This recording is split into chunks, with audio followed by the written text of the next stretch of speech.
1000 гаруй жилийн тэртегээс Алтай улсын нүүдэлчин ард түмэн алтан бүрэг дээр анх хийж ирсэн.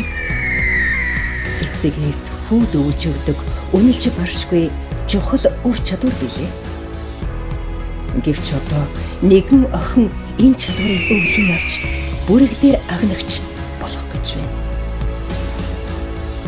Айшул Пантай танилцсан.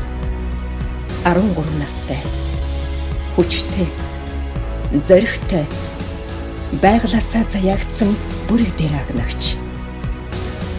Гэвч тэмцээн дуусахад жинхэнэ шалгуур эхлэх болно.